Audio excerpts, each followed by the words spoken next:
Cette maison de chambre de la rue Scott à Roberval a été complètement ravagée. Vers 23h40 dimanche, les pompiers de Roberval ont été appelés à intervenir sur ce bâtiment qui abritait une quinzaine de locataires.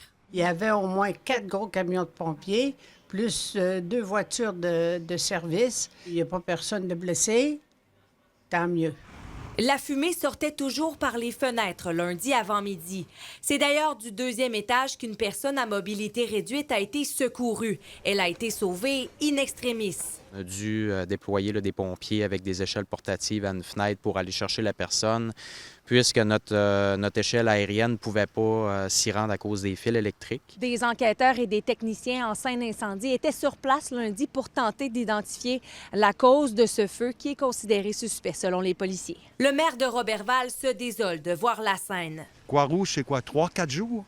Après 3-4 jours, là, qui doit les prendre en charge, ces gens-là? Il implore le gouvernement de débloquer des sommes pour construire davantage de logements abordables. Ça nous prend des gens qui veulent construire des logements abordables, mais ça nous prend surtout ces fameuses subventions qu'on attend depuis 1 an et demi du gouvernement canadien. Et ça bloque au gouvernement canadien parce que ça doit se régler entre les 2 paliers de gouvernement. Les sinistrés ont été pris en charge par la Croix-Rouge.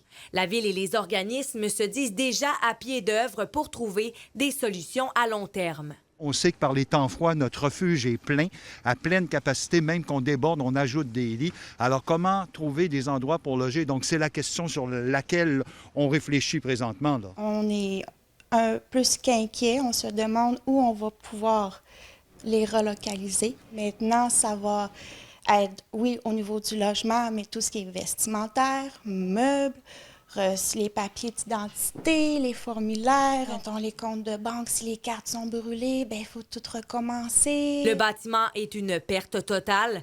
Au plus fort de l'incendie, une trentaine de pompiers, incluant ceux des municipalités avoisinantes, ont combattu le brasier. Ève Beauregard, TVA Nouvelles, Roberval.